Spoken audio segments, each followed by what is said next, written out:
Hello and welcome to Monday's podcast. Today we're going to be talking about FCA Incoterms mastery, solving, loading and export compliance risk. What does that mean?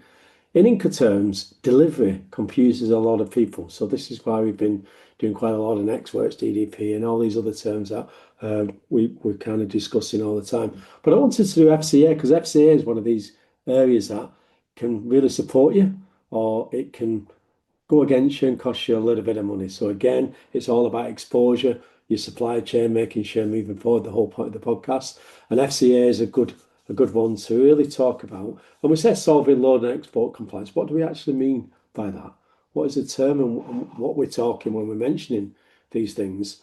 What does it actually mean? A lot of people use Xworks and still use Xworks, we know, because, it's simple, it's a collection, it's less perceived responsibility because obviously from a sales guy, you get the buyer to arrange all the transport. As far as you're concerned, you can invoice at the end of the month, you can get it invoiced. It doesn't matter how long it takes for the haulier to come in or the freight forwarder, because ultimately the deal's been done. And under Xworks, it's the buyer's responsibility. Again, buyer controls the shipment, but under Xworks, you have to be very careful because it gives you poor export visibility. Now, think now, don't think years and years ago and sitting here saying, yeah, everything's fine. We live in a supply chain merry-go-round at the moment where exposure, geopolitics, and everything around that is now really challenging lots of businesses. And actually, Incoterm is one of them key areas that can really come back and bite you. And when we talk about poor export visibility, what is your visibility? Where are them goods going to? Do you know where them end goods are going to? Yes, you've created an invoice, but where is them end goods going to? Should they be going to places that they shouldn't be? Or is there something else untoward? There's lots of things you have to think about. Now, there's probably 90 or 80% of your customers are absolutely fine. But if you had an audit tomorrow, would you be comfortable with your visibility? Have a think about that. Do you have good compliance records to be able to prove that you've got good export visibility? Weak compliance, as we talk about missing proof of export, potential VAT, particularly here in the UK, under section, an article, if you can't prove that your goods have left the UK and been delivered into Europe or delivered outside of the UK, you got a potential VAT. What does that mean? A lot of people get confused with this. VAT, if you imagine, if you're exporting to, or sorry, selling to a customer in the UK, you would charge them VAT because your sale is from you to the customer and there's VAT, if you're VAT registered, by the way, you would charge VAT. That's fine. And they would claim then they will pay the VAT on top and they would claim that VAT back in the, when they do the VAT run every 3 months or some do it monthly. The problem with that is when you're exporting outside and you've got no visibility, how does the UK or anybody or any customs control know that them goods are physically left? Unless you've got copies to prove that. So you could be selling to somebody actually in the UK who's avoiding VAT. Not saying that's happening, but they're just things to think about. So again, makes it feel easier. But why does FCA become the safer alternative? And we talk a lot about FCA.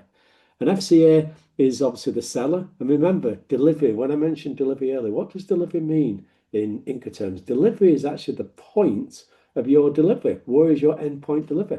Is it, as X works, it's actually in your factory, believe it or not. If it's FCA, we're talking about where's the endpoint delivery.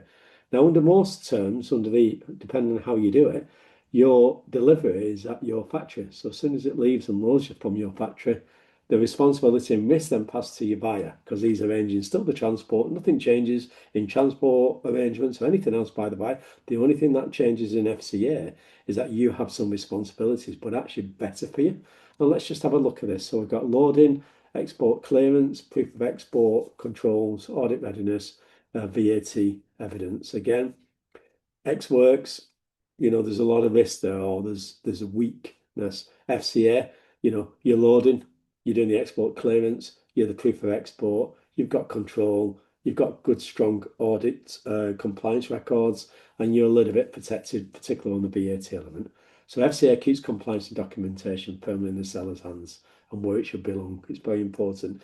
If you're starting out, you've been doing a lot of export, start to think about it. All FCA does, it makes you do the customs entry. But let's be honest, most freight forwarders and logistics companies who are arranging the transport on behalf of either their agents, if it's a large company like a Schenker or Kuehne+Nagel, a Siva, something like that, where they've got multiple partners around the world, it'll be their customer or the customer in China or whatever who's arranging, who's asked Siva to do the collection. They'll be then contacting the company in the UK, and you are then Siva will contact you. You'll still pass them all the documents, and they'll still do the clearance under your name. But there's a confusion there because actually they're doing it as FCA, but actually, you on your invoice it says X work. So again, be conscious of that. And when you're speaking to these freight forwards, make sure it is FCA. Make sure you're getting copies of your documents. Very important. We always say the loading liability trap when we're talking about X works. Under FCA, the seller's for loading the goods. So again, it transfers after loading the goods in the vehicle. Under X works, a lot of people assume that happens, but under X works, you're only getting the goods ready. So actually, you're expecting the haulier to actually arrange and do their own loading, which we know doesn't happen. But that's what X works means. It makes it from the factory. So there's insurance exposure, there's damage, there's claims, because what happens if someone gets dropped? Who's responsible for that under X works? So again, a lot of confusion. That's why we call it the loading liability trap, and this is why we try and make it very clear so you understand. Again, understanding your delivery point. Remember, under FCA, there are multiple meanings from it. So seller's premises once goods are loaded, the seller is responsible for loading. Manufacturing ships directly from their own site. Seller must ensure goods are properly loaded. Damage during loading is seller's liability. So remember that. It's your responsibility. Third party. So what they mean by that is if you have a third party logistics, your delivery point is at your third party logistics. It's not your premises because it's being loaded from a third 3PL. So that's where your delivery point. So it'll be FCA, the address of the 3PL, and that'll be the address. And then once it's collected from there, once it's loaded by the 3PL, the responsibility then passes over to the importer. So always remember that. So again, it's very important. Why do we put ports and container terminal and airport and airfare? Well, FCA has two meanings. It means from the premises where you're collecting from, or FCA from the nearest port or airport. So again, be very clear when you're negotiating that you fully understand that risk, because goods are loaded and delivered to the port. You might assume that actually the risk has passed when you've been loading it at your premises. But actually, if it's port, you've got all that responsibility from your premises all the way down to the port, and all the charges plus the delivery to the port. So remember that. So if you're doing a lot of container work and you're dealing with countries like, I don't know, GCC countries, India, these kind of countries, South America, FCA in their terms will assume that you're going to be paying the charges down to the port. So again, it's very important. Again, understanding that many sellers mistakenly FCA at port, FOB. It does not. Remember, FOB is when you get it on the ship. FCA is at the port. So again, who takes all them charges? When does that responsibility pass? Very important. Always name the specific delivery point in your contact or your contract, should I say. It's very important. FCA, full address or terminal name. Be very clear with it. If it's airport, remember, the goods are going to the airline. So again, at what point, excuse me, what point does the delivery finish? It finishes when you get it to the airport. That's when your responsibility finishes. So you've got the cost there. So if anything happens while it's been going from your premises to the airport, it's your responsibility. Again, I'm putting here, seller must ensure correct export clearance is completed before handover. The same for FCA airport. Make sure all that's done. It's very important. Proof of export, your hidden compliance. Again, your bill of lading. If you're doing things like ocean freight, CMR if you're doing road freight, airway bill if you're doing air freight, export declaration, departure of evidence. Again, missing evidence may create VAT exposure and customs audit challenges. We're seeing unprecedented amounts of audits at the moment. Again, I think it's just normal. It's just that we've probably never noticed it before.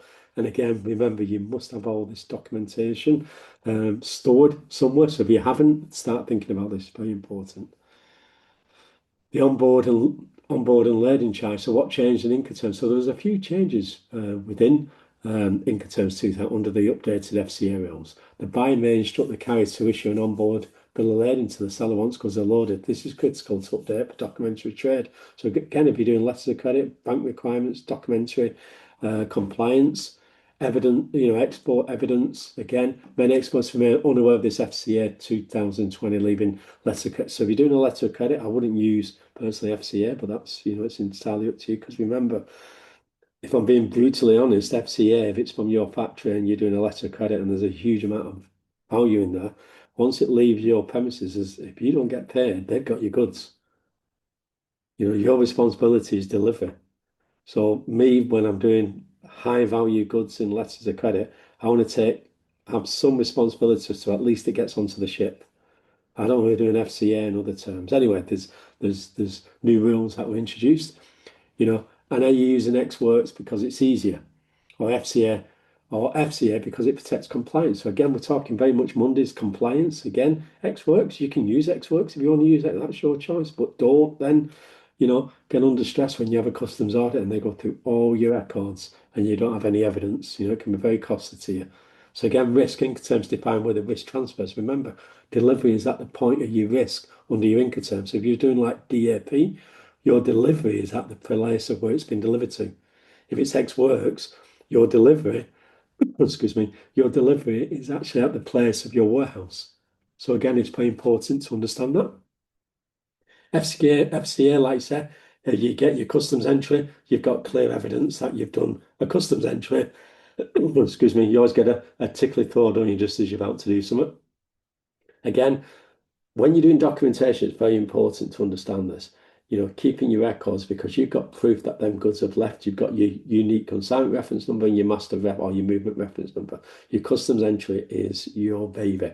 That is your most important document because that proves that the goods are going out. If there's any traceability in long term or something's happened at some border or border force and the traceability comes back to you, you can prove with your FCA that you did the customs entry, the commercial invoice, and everything matched. If something's happened after that, then the responsibility is all with the buyer or the importer. X works, you have no idea because you're passing that risk straight away.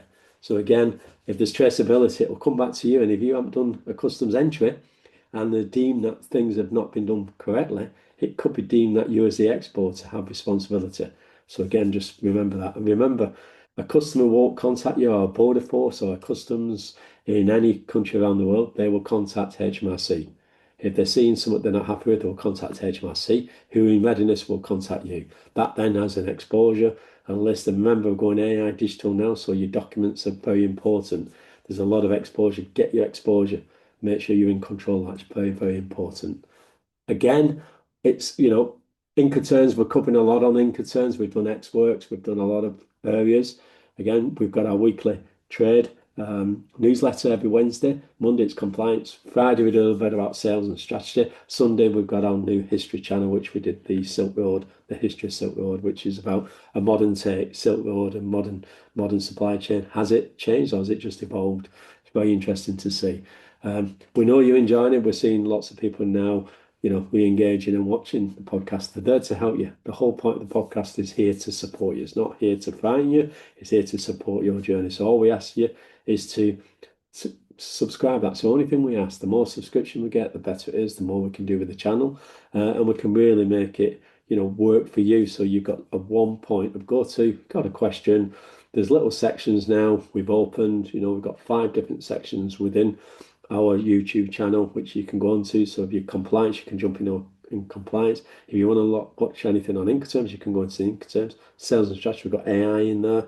And we've also got the weekly trade newsletter and other areas. So again, thanks for joining us. We look forward to seeing you on a further podcast. Please drop us a note if you enjoy them. That's all we ask. There's a lot of work goes into these.